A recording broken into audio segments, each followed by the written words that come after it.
हाय Aquarius, कैसे हैं आप सब लोग। आइए देखते हैं क्या हो रहा है आपकी लव लाइफ में Aquarius from the 13th to the 19th of June 2022।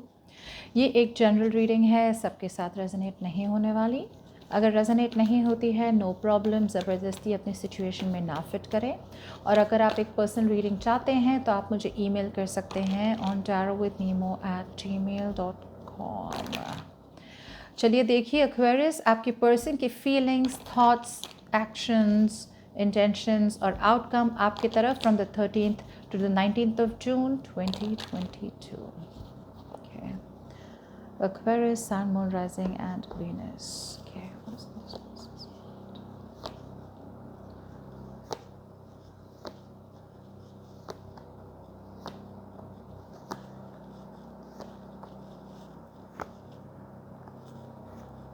Outcome last में देखेंगे। एक्वेरियस, फिलहाल तो अगर आपके पर्सन की बात की जाए ना तो आपके पर्सन को बात तो करनी है, बात तो करनी है उन्हें, लेकिन जानबूझ के मतलब बदतमीजियाँ कर रहे हैं, जानबूझ के होल्ड बैक कर रहे हैं।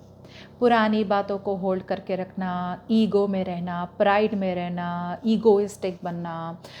आपको एक्वेरियस, आप में से बहुत लोगों को लग रहा हो कि मतलब मेरा पर्सन गया, this person is gone for ever, इन्हें मुझसे कोई मतलब नहीं है, ना प्यार करते ना कुछ नहीं, ये ड्रामा है। They are putting up a show, ये एक ड्रामा है, ये बिल्कुल एक्टिंग कर रहे हैं, पूरी एक्टिंग कर रहे हैं ये कि आपसे प्यार नहीं करते। अगर मैं आपको बताऊंगी ना मतलब इनकी फीलिंग्स में क्या है, आप बोलेंगे क्या। This person is holding back communication on purpose. उन्हें पता है, उन्हें पता कि उन्हें चाहिए क्या इस रिलेशनशिप से, पता है उन्हें। They know that they want you, they know that they want you back. कुछ लोगों के लिए, कुछ लोगों के लिए they know that they want to be with you, they love you, लेकिन वो जानबूझ के होल्ड बैक कर रहे हैं। फिर वो रीज़न जो भी हो सकती है, लेकिन उनका दिमाग उनको कह रहा है कि भाई एक्वेरियस अभी तो मतलब एक्वेरियस से दूर ही रही हो, उन्हें मैसेज करने की ज़रूरत नहीं है, वही आएंगे सामने से। फीलिंग्स में तो उन्हें लग रहा है कि मतलब उन्हें, कुछ लोगों के लिए उन्हें या तो लग रहा है कि आपकी ऑलरेडी शादी हो चुकी, लग कैसे सकता है, मतलब होना ही है। कुछ लोगों के लिए उन्हें पता है कि आपकी शादी हो चुकी है, तो अभी वो बहुत ज़्यादा लॉजिकल बन रहे हैं कि भाई अगर इनकी शादी हुई है तो मेरे साथ कैसे रहेंगे। कुछ लोग के लिए ये पर्सन की ऑलरेडी शादी हो चुकी है और वो आपके तरफ बहुत कोल्ड बन रहे हैं, बहुत लॉजिकल बन रहे हैं। ओके, कि मतलब शादी हुई मेरी तो मैं नहीं दे सकता कमिटमेंट, या मैं नहीं दे सकती कमिटमेंट, इसीलिए वो शायद जानबूझ के होल्ड बैक कर रहे हैं। तो सिर्फ तीसरे ग्रुप के लिए मुझे लग रहा है कि ये पर्सन आपको कमिटमेंट तो देना चाहते हैं फॉर श्योर, लेकिन ये बात वो छुपा रहे हैं आपसे। They are not letting you know that they want to give you commitment, या वो आपसे कमिटमेंट चाहते हैं। वो जानबूझ के ना इतने मतलब कोल्ड बन रहे हैं ना, मतलब बिल्कुल बातें नहीं कर रहे, एकदम क्लियर उनका इंटेंशन है कि आपको कमिटमेंट देना, लेकिन वो बता नहीं रहे। उनका इंटेंशन तो यही है कि भी आपके साथ सेकंड चांस हो जाए, रिकन्सिलिएशन हो जाए। बहुत बढ़िया मेमोरीज है आप दोनों की, they miss you so much. आप दोनों के बीच में कुछ लोगों के लिए ना बहुत ज़्यादा एक सोलमेट कनेक्शन है। कुछ लोगों के लिए यहाँ पे एज डिफरेंस हो सकता है, आपसे छोटे हो सकते हैं एज में। कुछ लोगों के लिए एक रिलीजन डिफरेंस है, या फिर दोनों अलग अलग कंट्रीज़ में रहते हैं, सिटीज़ में रहते हैं। कुछ लोगों के लिए मतलब एक कोई तो ऐसा सिग्निफिकेंट डिफरेंस है आप दोनों के बीच में। ओके, लेकिन ये पर्सन बहुत ज़्यादा मिस करते हैं, सारी मेमोरीज आप दोनों की जो भी है बहुत ज़्यादा मिस करते हैं आपको। ओके, इट्स लाइक उनकी फीलिंग में कैसे मिक्स्ड है पता है। एक तरफ से उन्हें कमिटमेंट देना है, लेकिन एक तरफ से एकदम होल्ड बैक कर रहे हो, लॉजिकल बन रहे हैं कि नहीं नहीं कमिटमेंट नहीं।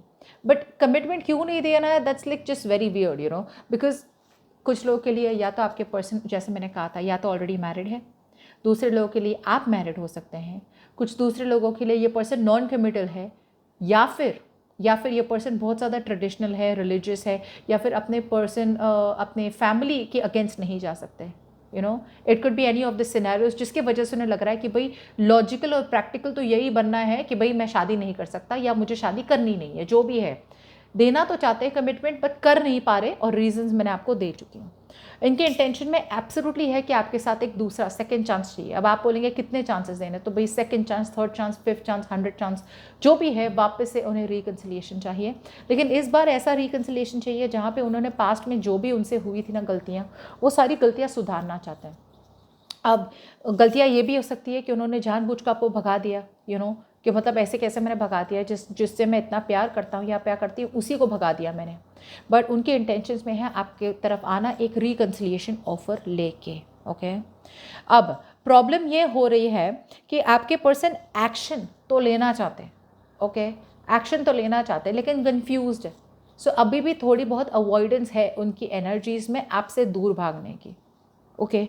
आपके पर्सन मुझे लग रहा है कि अभी भी दूर तो भाग रहे हैं, वो आना चाहते हैं कम्युनिकेशन के साथ, बट वो अभी भी दूर भाग रहे हैं। कुछ लोगों के लिए आपके पर्सन है ना, उन्हें श्योर नहीं है कि भाई सही अप्रोच क्या है आपकी तरफ आना, which is the right approach. ऐसे आऊँ, वैसे आऊँ, फ़ोन करूँ, ईमेल करूँ, मिलूँ, फ्रेंड्स को बताऊँ, हेल्प करे, कौन सा अप्रोच है, सही तरीका है आपकी तरफ आने का, ओके। उसमें कंफ्यूज्ड है, जिसकी वजह से वो अवॉइड कर रहे हैं आपसे कम्युनिकेशन।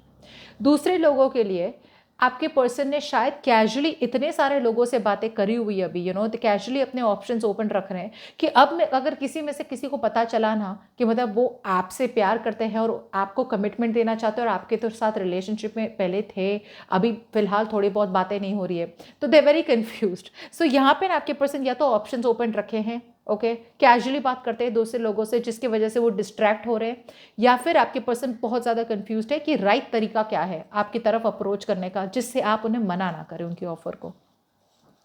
आउटकम देख लेते हैं। ब्यूटीफुल। आपके पर्सन जैसे मैंने कहा था अभी भी होल्ड बैक कर रहे हैं, लेकिन शादी, commitment, long term solution, long term stability, practically marriage, जो भी चाहिए आपके साथ ही है। The good part out here is Aquarius कि you are on your own. आप इतने ज़्यादा खुश हैं अपनी एनर्जीज में, आप इतनी सही एनर्जी में है, you are giving this person the cold shoulder.